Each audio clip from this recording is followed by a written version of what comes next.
কথায় বলে যেমন কর্ম তেমন ফল। হয়তো শেখ হাসিনার ভাগ্যেও তেমনটাই ঘটেছে। একটা সিদ্ধান্ত নির্বাচন কমিশন জানিয়েছে, সেটা হচ্ছে যে শেখ হাসিনা এবং তার পরিবারের সদস্যরা ভোট দিতে পারবেন না। চিন্তা করতে পারেন, এই দলটা দাবি করে বা ইতিহাস সেটাই যে তাদের নেতৃত্বে অর্থাৎ শেখ মুজিবুর রহমানের নেতৃত্বে এই দেশটা স্বাধীন হয়েছে, নেতৃত্ব দিয়েছে, সত্য এটা। সেই স্বাধীন দেশে আজকে একটা নির্বাচন, সেই নির্বাচনে তারা ভোট দিতে পারবে না, তার পরিবারের সদস্যরা। ভাবতে গেলে খুব কষ্ট লাগে। কিন্তু উল্টা দিকে ভাবেন তো, এই শেখ হাসিনা তার শাসনামলে ভোটের কোনো রাস্তা রাখছে কিনা তার প্রতিপক্ষের জন্য? বেগম খালেদা জিয়া নির্বাচনে দাঁড়াইতে পারছে, ভোট দিতে পারছে? শুধু বেগম খালেদা জিয়া কেন, তার পরিবারের সদস্যরা বা বিরোধী আরো অনেকে, যাদেরকে সে কারাবন্দী করে রাখছে, যাদেরকে দেশ ছাড়া করছে। সুতরাং হঠাৎ করে দেখলে মনে হবে, আয় হায়, এটা কেমন কথা? শেখ হাসিনা, শেখ রেহেনা, সজীব ওয়াজেদ জয়, সাইমা ওয়াজেদ পুতুল এরা ভোট দিতে পারবে না, এটা কোনো কথা? এটাই কথা আসলে।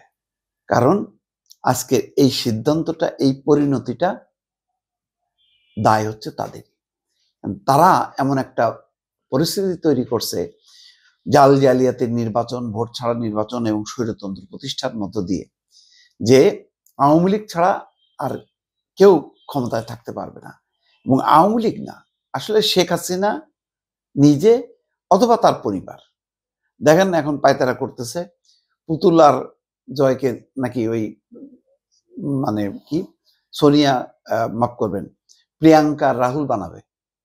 এই দুইজনকে বানাবে। এটা প্রিয়াঙ্কা রাহুল, তারা যে পরিমাণ তার দেশের মানুষের জন্য ঘরে ঘরে যে লড়াই করতে করতে এবং কত আন্দোলন সংগ্রাম করতে করতে তারা মানে নিজেদের একটা ক্যারিয়ার দাঁড় করেছে, সেই তুলনায় কোথায় জয় কোথায় পুতুল? না, তারা বানাবে। মানে যাক, এই নিয়ে আরেকটা আলোচনা। কিন্তু দেখেন, এটা এই যে দুঃখজনক পরিণতি, আজকে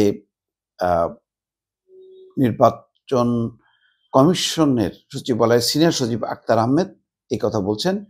রাজধানীর আগারগাঁওয়ে নির্বাচন ভবনে নিজ দপ্তরে সাংবাদিকদের কাছে এই তথ্য প্রকাশ করেন। প্রবাসীদের ভোট দেওয়া প্রসঙ্গে আক্তার বলেন, আগামী সংসদ নির্বাচনে ইন কান্ট্রি এবং আউট অফ কান্ট্রি ভোট হবে। যারা প্রবাসে আছেন তারা অনলাইনে নিবন্ধন করবেন, এই জন্য সিস্টেম ডেভেলপ করা হচ্ছে।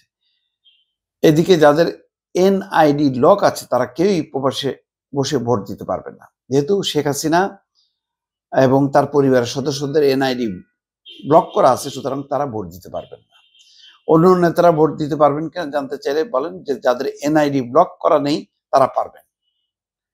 প্রবাসে বসে ভোট দিতে হলে অনলাইনে নিবন্ধন করতে হবে এনআইডি নম্বর দিয়ে। এক্ষেত্রে পাসপোর্ট নয়, এনআইডি বাধ্যতামূলক। তাই যার এনআইডি লক থাকবে তিনি কি করে অনলাইনে নিবন্ধন করবেন? তিনি পারবেন না। যারা এনআইডি দিয়ে নিবন্ধন করবেন তারাই কেবল এই সুযোগ পাবেন। যাই হোক, এখানে কি আছে? শেখ হাসিনা ছাড়াও শেখ রেহেনা, সজীব ওয়াজেদ জয়, সাইমা ওয়াজেদ পুতুল, শাহিন সিদ্দিক, বুশরা সিদ্দিক, টিউলিপ সিদ্দিক, আজমিনা সিদ্দিক, রাদওয়ান মুজিব সিদ্দিক অর্থাৎ ববি, তারিক আহমেদ সিদ্দিক। মানে হাসিনা এবং রেহেনার পরিবারের কেউই ভোট দিতে পারবে না। এটা এক অর্থে অবশ্যই দুঃখজনক, কিন্তু এটা একটা অনিবার্য পরিণতি। দর্শক ভালো থাকবেন, আল্লাহ হাফেজ।